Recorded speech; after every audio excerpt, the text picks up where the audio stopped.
Welcome back, guys, to Treston's TV, the Power Producer podcast, where we interview top agents, new agents to get their story from the bottom up and the top down in the insurance industry. Tonight, I'm super excited about our guest here, Aaron Gutterman. He's honestly the reason why I got into life insurance sales. I'm excited to hear his story and how he started from just being a door-to-door salesman all the way up to the level where he's at, which he will share with you. So here he is, everybody, Aaron Gutterman, SVP of our agency here. So Aaron, introduce yourself. Tell us a little bit about who you are and what you do. Yeah, man. So I'm Aaron Gutterman. As far as this space goes, I'm a senior vice president with the Leaser Group, partnership with Integrity Marketing Group. And man, been in this industry for 14 years. Wow. Yeah, that's a long time. So kind of, did you have sales experience before you started in life insurance? Like what was it before? I would actually say no, Trey. Before I got into life insurance, so I actually went to NC State in college. First off, ACC champions. Yep. And then went from college straight into the military. I did 4 years in the military, and then came out, owned entrepreneurship is in my blood, I'll tell you that. Owned a flooring company that kind of went under in 2008, and then got into stone masonry from 2008 to 2011. And never really direct sales experience. You know, like some person who says, well, I'm going to be a salesman. I didn't have that experience. Yeah. I didn't really know what that meant. I didn't study it. I didn't do anything for it. And then was approached in 2011 to get into sales because I am a hard worker, Trey. Like that's something that nobody's going to be able to take away from me. I'll outwork anybody. That's kind of the way my thought process is. And I quickly realized that sales is just authenticity. Like it's being able to be yourself and just go out. And if you serve enough people, you're going to be served against that. So that's what sales was. Not had to learn how to really hone in on attitude and activity, learning how to read books, all kinds of things like not learning how, but actually doing it. Because in college, I was the Cliff Note kind of guy. Yeah. Yeah, I'm the same way. Thank you for your service, by the way. And you said the flooring company and stuff kind of didn't work out. What was that scary for your family? Did you have a family back then? I did, man. Well, so I met Dana in 2007. I got out of the military in 2005, 6. Met Dana in 2007. We were married that same year in 2007, and she was pregnant 2 months later, and pregnant with AJ, who's my oldest son.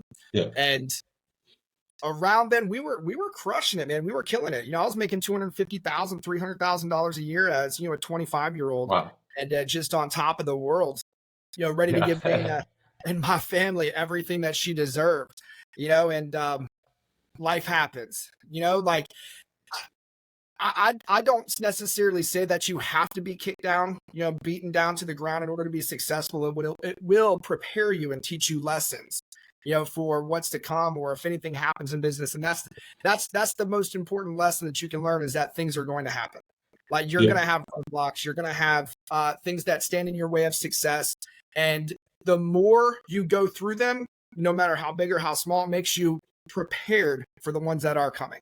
So then it prepared me. So, in 2007, 2008, when we lost everything, yeah, it was scary. Like I had never been prepared for something like that, other than, I guess, what you call, like, I was at war, but it was nothing like owning your own business. It was mental toughness, being prepared while we were over in Iraq and things like that, and just constantly on the ready.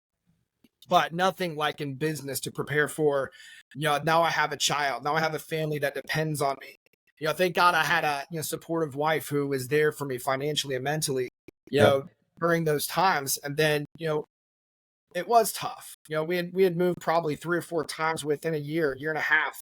And then I landed into stone masonry with Dana's father, who had been a mason for 40 years and just taught me that trade.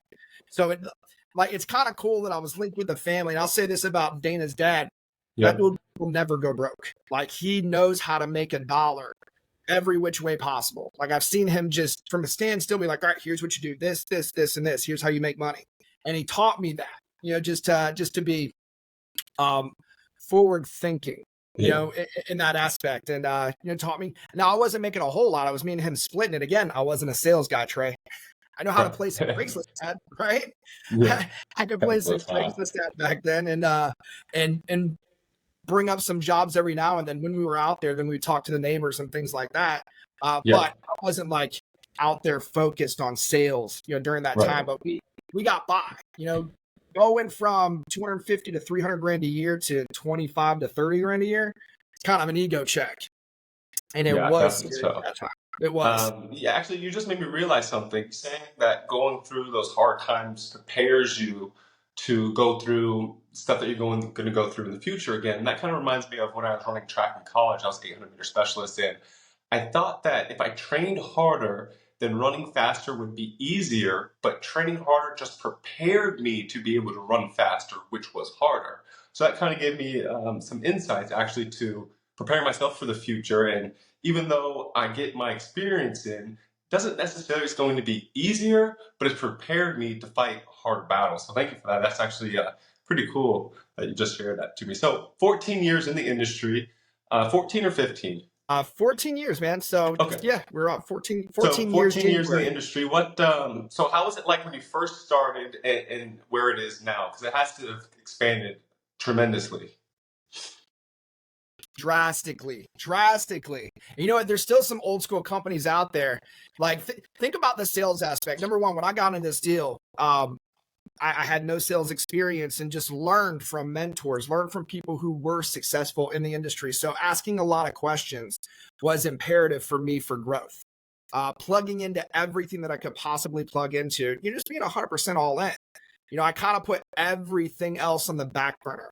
As far as what we were doing with stone masonry, what I was doing with Dana's dad. And really, back then, Trey, like I was always home. So Dana was kind of always expected, like, I didn't have jobs every day. So I was there helping her with the kids, things like that. And we just had to come together and be like, okay, well, if you're going to do this. And I had seen the examples, right, of what you could have, if you really stick and stay with this deal. Seeing people make anywhere from 200,000, 300,000 where I was, and then scaled up on from there to $500,000 to $1 million to two.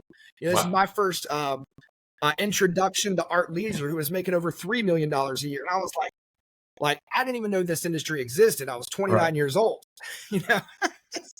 So it's like, come on, like I didn't know what I was getting myself into.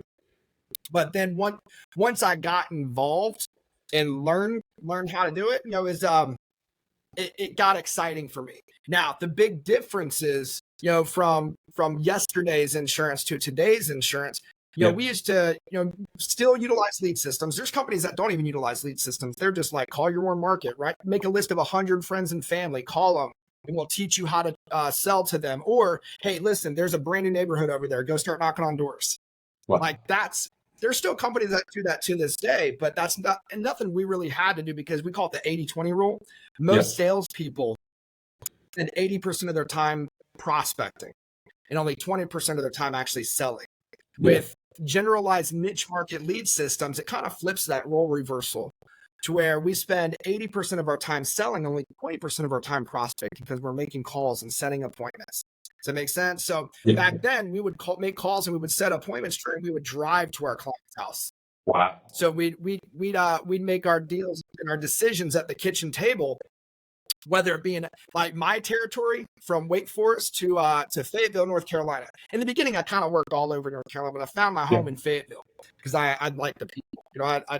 I communicated well, with people in Fayetteville. So I drove there every day. I'd wake up at 6 a.m, drive to Fayetteville from appointments that I set the past couple of days, and usually till about 7 o'clock, 8 o'clock at night, and then I drive back. And I did that every day. Wow, and, that must have been hard with family and everything.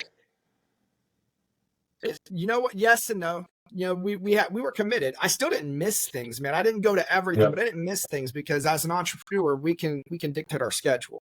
That's why I've always loved being an entrepreneur. That's a fact. I don't have to ask for time off. I just take the time off. But then to some people, that's a curse though, right? They don't have somebody to pull them back into the game. They don't have a coach.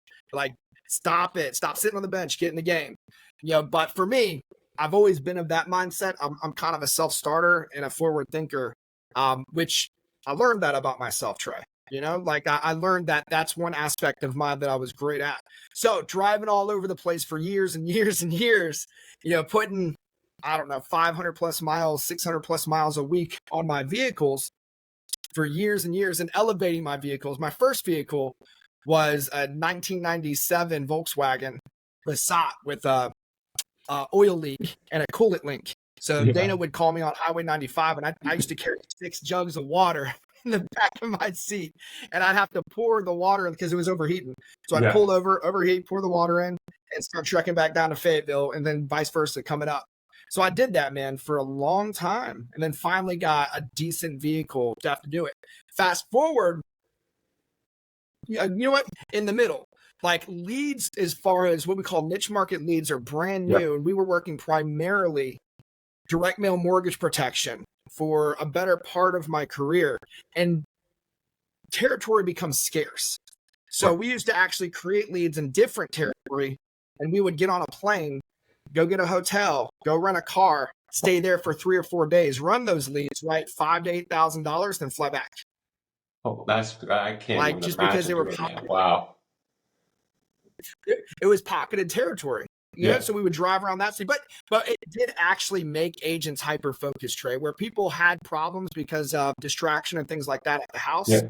or they couldn't tap themselves into the game. We'd send them on what we called a travel trip or a SEAL team trip. Well, they didn't know anybody out there. They were focused on one thing: recouping their investment. Right. So they worked hard. They went the extra mile. They did. You go out there and you would sell $5,000 to $10,000 on a 4-day trip. So that's things that we used to do. Fast forward to 2020, everything kind of flipped upside down, and we shifted to a virtual telesales system, and we put that together with Art and Kim, and within 2 weeks had it down, and that changed the entire face of our company. And most companies in 2020 went under or pressed the pause button. Right. Like we were literally on conference calls that had thousands of agents. They're like, okay, we're just gonna press pause for 12 weeks. No, we're not pausing. Right. So we took it virtual and telesales, and our company went up by 25% because of the confidence from the leadership, the competence, the innovation that allowed us to do it just this way, which is virtually or telesales and rocking e-apps. And and we started people and other people, like I hired tons of people that used to be, and they're like, well, isn't it just easier face to face? No doubt, because it's comfortable. It's what you've been used to doing. But when you start running virtual or telesale, it's a little bit uncomfortable at first. You're like, because you can't connect as well. You can't talk to them. You can't shake their hands. Can't look around the house to build rapport. But we teach other tactic to be able to do so. And when we started validating of people going 20,000, 30,000, 40, 50, we got agents that are writing 100,000 in personal production a month through a telesale and virtual product. Wow, 100,000. So that's changed. Big. 50,000. That's big. On top of that change, Trey, we're talking, we used to primarily work just direct mail mortgage protection. Now we don't have to fly to the territory. We just pick up a non-resident license and call the territory. Yeah. Right? You don't have to go anywhere. You can work from your home office. You can work from anywhere you want to. And you can work any state you want to. You can take advantage of time zones. Some people are like, well, I got a full-time job. I get off at 6. Okay, we'll go pick up a Washington State or a North Dakota license, or an Arizona license. Give yourself 2-3 hours extra in the day, and you can run later and make more income. Things like that. There's just so many different. We used to call it TLG 2.0. Like we ran TLG 1.0 for so long and created millionaires in this company. TLG 2.0 just advanced us to another step. And now with our partnership with Integrity, with all the AI, the tech, the carrier comp, the additional carriers, the new support systems that they're offering, we're now on TLG 3.0. So it's constantly advancing and changing. If there's one thing you can count on, Trey, in business, any business, it's going to be change. Yes, I believe that, certainly. Something too, going back to 2020, with all these other agents and companies shutting down, that must have been somewhat frightening, not knowing which direction to go with. But having that tool bag with the tools that you used back in 2008, 2009, when you had to get over hurdles, this is just another hurdle, and you have the tools to get through it now. It's kind of beautiful how the whole story puts together. and goes from there. You mentioned Highway 95. So are you North Carolina based, or where's your agency at? Yeah, no, I'm in 17 years, got 2 boys. So Congratulations. that's where I'm based out of. Cool. So what your agency is mainly in North Carolina? Or are they a national agency? National agency. We hire all over the country.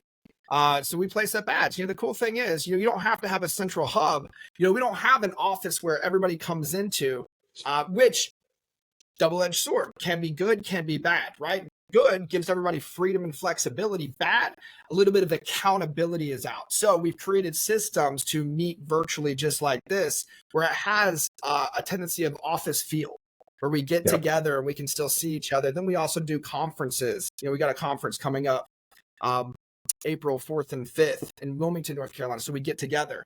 We'll do boot camps and different events where myself and other leaders will go out to different areas and we'll get together and do workshops or boot camps or about TLGs just to get face to face. So it has that sort of feel. Cool. That's pretty But we're special. all over, all over the country. Yeah, Even in Alaska, bro. Wow. I don't even know how many hours away that is. Maybe 5 hour time, 5 hours back or something from the East Coast. I think it's 5 or 6 hours back. Wow. That's Chalet North. She's up in Alaska. Okay, so you said a little bit about it with the leads when you first starting out as in sales. Did you have any other challenges besides just lead territories that you had to overcome, like maybe contracts with carriers or any other issues? There's always going to be initial challenges, bro. Like when I first started out in the industry, primarily most people were drawn to mortgage protection, which was niche market. And like I kind of described before we came on board with TLG in 2014, I didn't know any better. So ignorance, to a degree is bliss. Like if you had brought someone in that had a license that kind of knew about the industry a little bit, they may have had a different experience than me, but I didn't know anything about anything. And those leads were not available. So I had to learn how to sell on what they called final expense leads. These are people 55 and up, generally, $40 to $60 a pop with a higher turnover ratio, still going house to house to house and learning how to get referrals and things like that. So in itself, that is an obstacle. Learning how to sell outside what the main company was selling and learning this, pretty well. And then when I did get those leads, I was like, woo, because those are $80 to $150 pops. And they stay on the books as far as mortgage protection. So, yeah, there's always going to be obstacles, bro. Like no matter where you start or who you are, sometimes we have people that come into this deal that are just a little bit analytical, or some people who just don't know how to eliminate distraction in their life. Generally when I bring people on, we set expectation of all we need you to do is listen, work, associate, and communicate. If we've got expectation of that is that we're going to talk on a regular basis, then we can start figuring out what problems are on the forefront that we can help start solving, because that's all it is. Like people are like, well, it's an obstacle. It's a problem. Every problem has a solution. Let's find it. Makes sense. So you talked about it a little bit earlier. Some of your key skills and qualities that have got you to the level where you're at. By the way, how big is your agency? Generally, on average, 100 to 150 agents. Swings up and down. We're constantly bringing people in, constantly recruiting. Generally 600 to 850,000 a month. Wow. Okay. So we'll get to goals here in a little bit, but just building up on those qualities and those key skills that you developed. You said you were a hard worker. It was a lot of attitude, adjusting and transforming with reading books, and that you were a forward thinker. Was there any other qualities that you might have, or did you have to develop to become Aaron Gutterman, SVP, to get to that level from starting out driving door to door? Grit, resolve, understanding exactly what I wanted and why I wanted it. Wow. I think those are the biggest attributes anyone can have. If you can really create a clear picture of what you want. See, when we hire people, Trey, we generally, and this is what I was taught, by the way.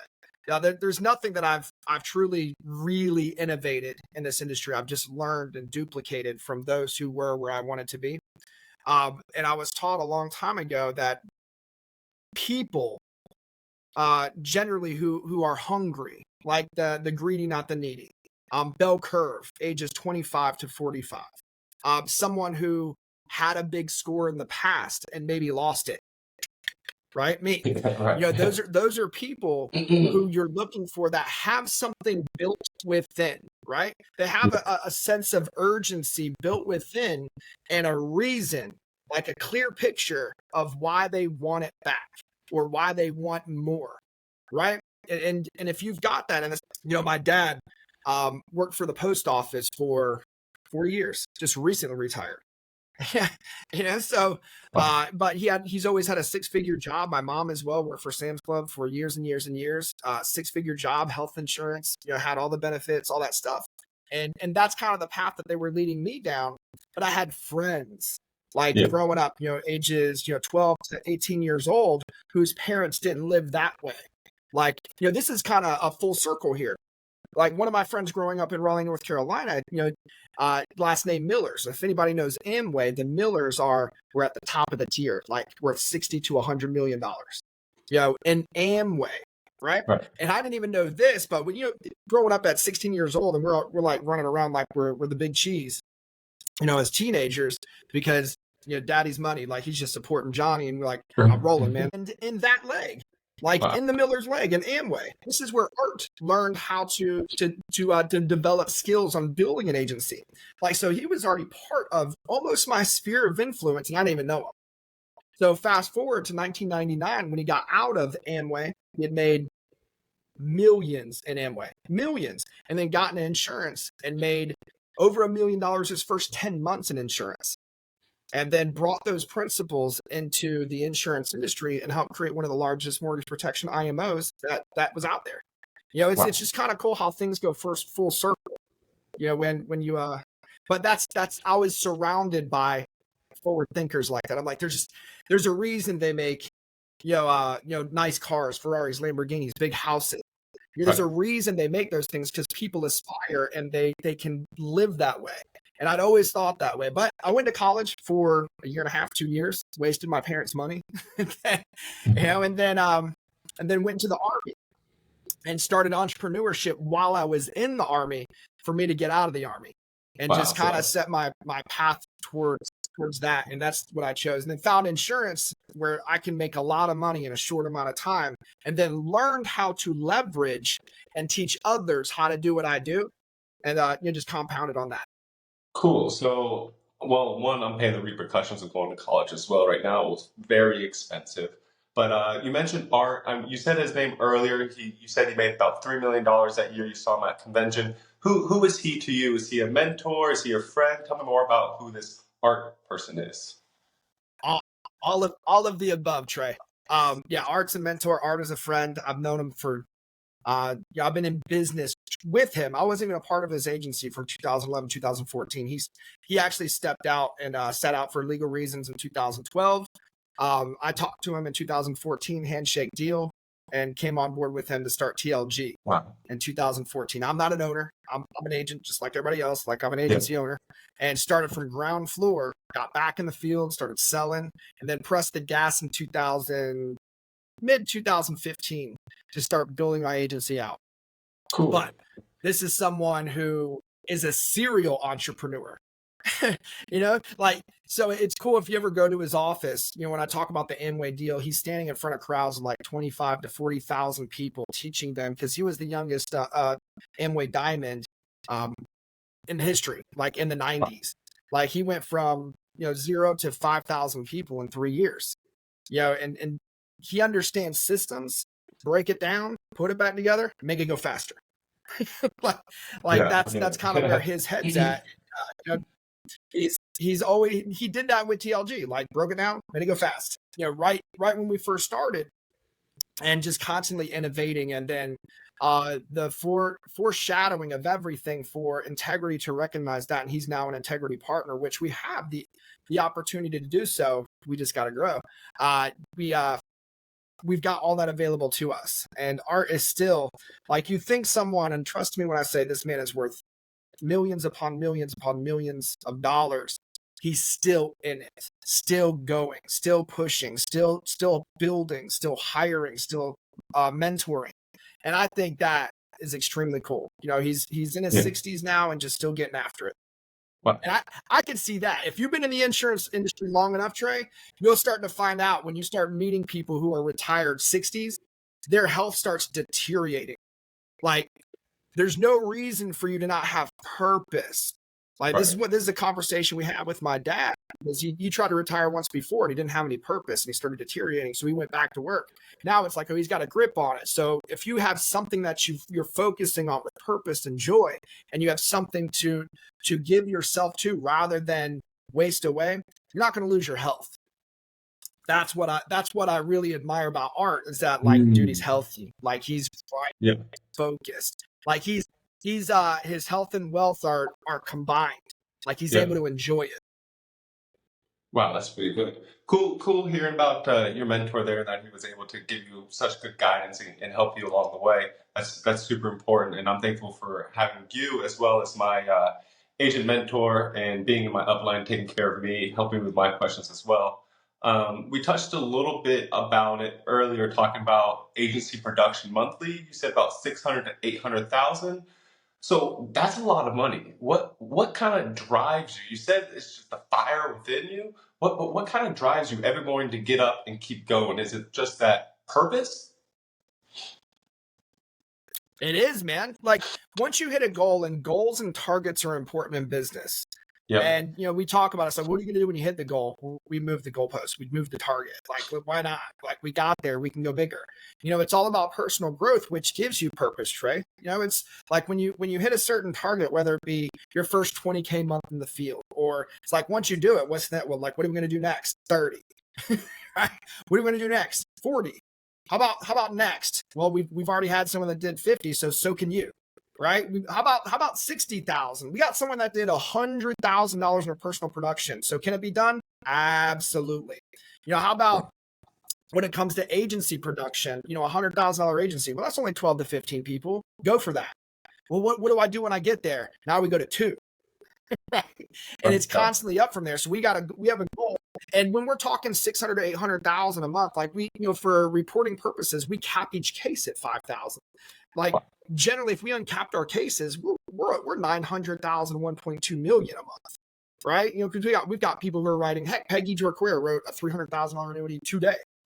So, like, we've got agents out there that are just hustling and getting it done, or whether it be an IUL where someone's dumping in 30 or 40 or $50,000 a month into these things, Yeah. or a year into these things, that still counts as annual premium, but we cap them off at 5. So what drives me? What's the initiative? Bigger, better, badder, man. It's legacy. Like, I'm living well, but I'm not living Art Leeser well, or his peers. Art has peers of his own who are like, you see Art here? Art's got peers that are up here, bro. Like, he's aspiring to go this way. Like, I'm still down here aspiring to go his way. And it gives you so much vision that this thing can get so big, Trey. Like, so big. And, if you guys do your research, when we talk about Integrity Marketing Group and things that they're doing and how big that company actually is, like, we are so small right now, so small. And that gives me so much excitement and hope and inspiration of how big we can actually get if we find like-minded partners and individuals that will run like we've been running. Like, that's how you really start to scale. It's like, okay, well, I've been running this hard for so long. I found some managers can maybe run in spurts and like speeds that I'm running. But if I find someone that runs as hard as I run and have been running, game on, man. And then it's them finding theirs, right? And so on. And that's how you start to expand $1 million a month to $2 million to $3 to $4 to $5 to $6 million a month plus. Makes sense. You said the magic word there, which was legacy. What? Tell me what that legacy looks like to you after your time in the insurance industry, or just after your time in general. What does that legacy look like to you? What would you like that to be? Business-wide, the Gutterman name institutionalized within the industry. Like, the Leeser name is solidified, bro. There are so many people in this industry that know the Leeser name. They know it. That's aspirations. Also, legacy within my own family, generational wealth, Trey. Like, to where my kids won't have to want. Like, they're still going to be taught to work hard, taught to focus, taught to be responsible, but how cool is it to build up generational wealth where they won't have to want? Right, to where you have maybe 30, 40, 50, $100 million in the bank. Like, understand, like, if you got $10 million in the bank earning 10%, well, you're earning $1 million a year. That's pretty great living. Yeah. Right? Yeah. Like, you just be leaving in, you invested 10 million, you got $1 million a year coming in. Boom. like that's generational wealth, even starting Yeah. at 10. And that's where most people say that's the first step to generational wealth, which is 10 million. Well, then we want to grow that to 20, don't we? Then we want to grow it to 30, to 40, to 50. And now, like, okay, well, I've got $50 million investment in the bank. That's 5 million. Are you going to live off of 5 million? We can maybe figure out some way, but we're probably not going to spend that all either. So then it just Not keeps every growing. year. Yeah, not every year. Maybe the first year, second year, but not every year. That's insane. Wow, that's pretty special. Well, anyway, So legacy as far as yeah, Gutterman family tree, dude. yeah, How about a picture of great granddaddy Aaron Gutterman, who started the legacy and generational wealth for this family? right. Give me a painting, dog, where my grandkids and my great grands and their grandkids can point up and be like, he did it. Over the fireplace has to be. Exactly. That's pretty special. But thank you again for your time right now. How if people want to reach out to you if they're struggling in their agency, they don't have that upline, they don't have those leads, they don't have that training. Where can people find you? You can find me on Facebook. You can find me at my website, tlg-gt.com. You can find me on TikTok, hopefully for a little while longer. You can find me on Instagram. I'm on all social media platforms. So, things like that. Yeah, I'm talking, bro. But you know what, Trey? Cool. They should be looking for you, dog. Yes, sir. And I'll put your website, put the Facebook all in the description below for you guys if you want to check out more stuff from Aaron Gutterman. Aaron, thank you again for your time. I hope you have a great rest of your Sunday evening here, and we'll rock and roll tomorrow morning. You got it, man. Appreciate it. Had fun.